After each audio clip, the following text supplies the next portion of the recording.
everyone. Good evening. How are you? I pray that you have had an awesome, blessed day. My name is Minister Keisha L. Peterson. I welcome you to the Absolute Word Ministries Black History Month celebration.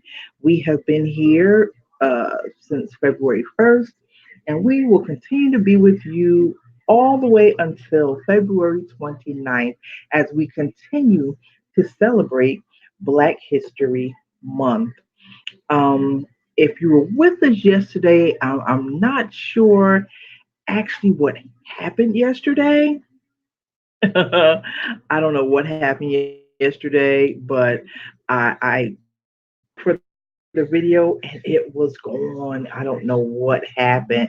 But tonight we are going to uh, go ahead and we're going to discuss the ladies that has paved ways for not just myself, but for each and every one of us um, to put into our mind that we can be whoever and do whatever it is that we set our mind to. Tonight, we're going to talk about Dr. Rebecca Lee Crumpler and Miss Claudette Colvin. Dr. Rebecca Lee Crumpler. Dr. Crumpler was the first African American woman physician in the United States, born in 1831. Dr. Crumpler first worked as a nurse in Massachusetts between 1852 and 1860. She was accepted to New England Female Medical College and earned an MD in 1864. She practiced medicine in Boston and Richmond, Virginia, primarily working with the poor who had limited access to medical care. In 1883, Dr. Crumpler published a renowned book of medical discourses in two parts, which many believe is the first medical text written by an African American author.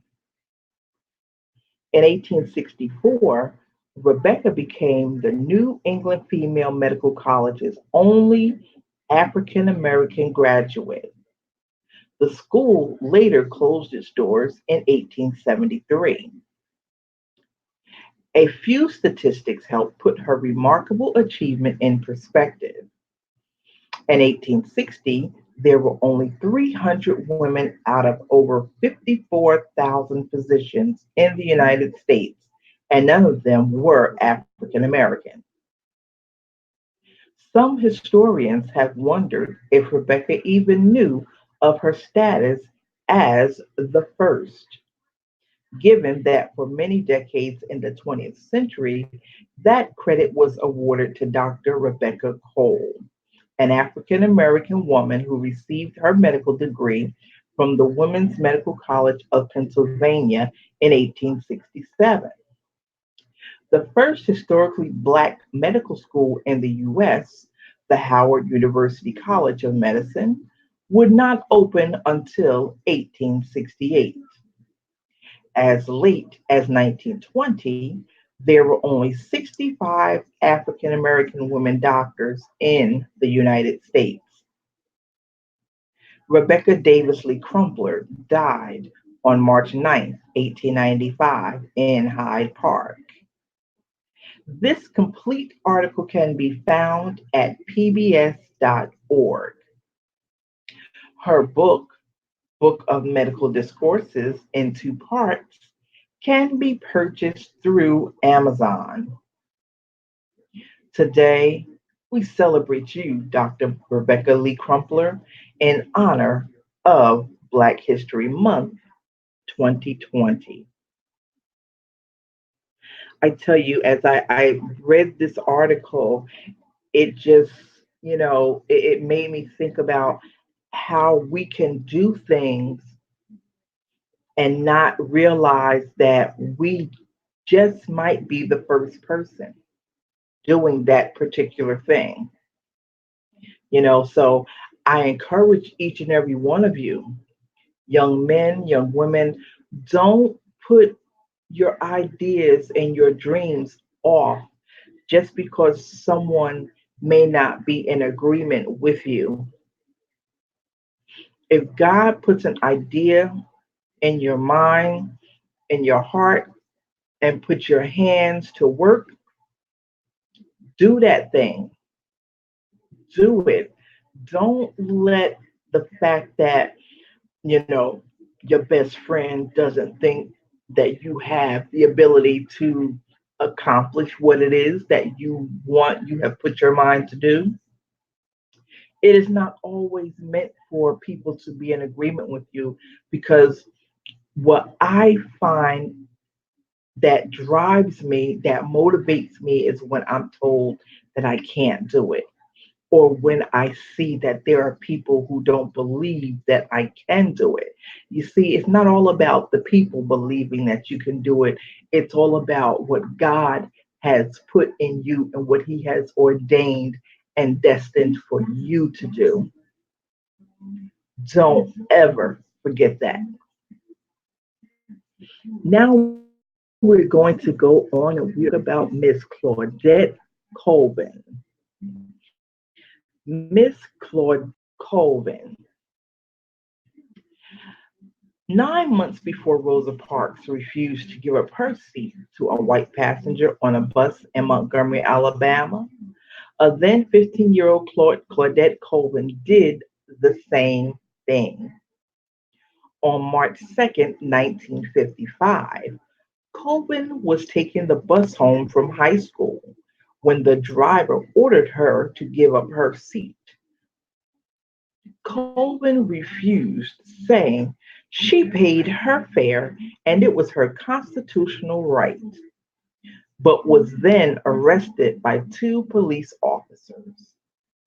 Colvin later became the main witness in the federal lawsuit Browder versus Gale, which ended segregation on public transportation in Alabama. Few people, a lot of people, because I'm going to say I did not know about Miss Claudette Colvin. We are growing up, we are only taught about Miss Rosa Parks. You know, most people know that Rosa Parks and the Montgomery, Alabama bus boycott began in 1955, and that was actually a part of the NAACP. But Colvin was really the first to challenge the law.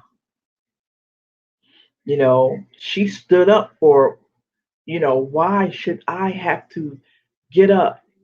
I paid my money just as he paid his money. Why? I can just hear her and see her now, a defiant young little lady. Like, why would I have to? Why? I'm entitled to sit if I paid my fare just like he did, just like everybody on the bus. I'm entitled to sit just like they have paid their fare. Each one of us is entitled to a seat on this bus. But because she was a young black girl, African American girl, she was arrested after she had refused to give up her seat. But, you know, I am so glad those days are over, and in some aspects of the case, that we are. And it's funny that personally, I just have a thing about people sitting behind me, because so much can go on a bus nowadays. I want to be able to say, okay, you know what? Let me get off this bus, because they don't look like they look like they're up to no good, you know. So when I was able to, at the time when I was catching the bus, for some reason, I would head straight to the back of the bus. I would head straight to the back of the bus. Depending if I had a lot of bags, then I would probably sit maybe like in the first two seats, not the first two seats as they are now that are facing each other, but the first two seats that's facing towards the front. I would sit there. But if it was just me and I was just on my way either to work or someplace, I would head straight to the back of the bus because certain times of the day, you have people that will get on. They either had been drinking or had been arguing. And sometimes it's good to be in the back of the bus so that way you can get a full view of what's about to take place and you can make that initiative to say, you know what, I'm going to get off here and I'll wait for the next bus to come, you know, just to be on the safe side. Okay. There is a book. The article on Miss Claudette Colvin can be found on marieclaire.com. And there is a book that was written by Philip Hoose, Hoose, that is available also on Amazon, entitled Claudette Colvin, Twice Toward Justice.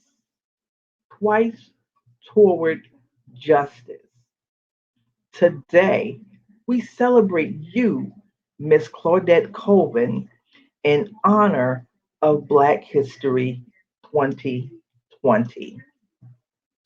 I thank you all for joining us, and I encourage you to subscribe to our YouTube channel, to share these videos, because th- for some reason, Black history is not taught in mainstream education.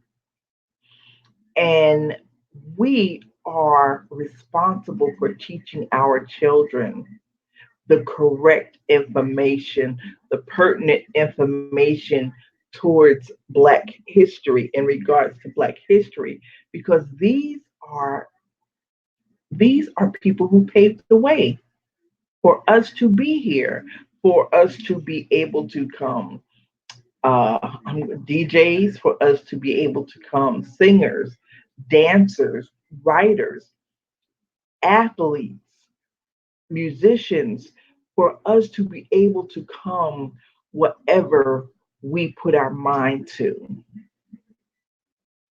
We,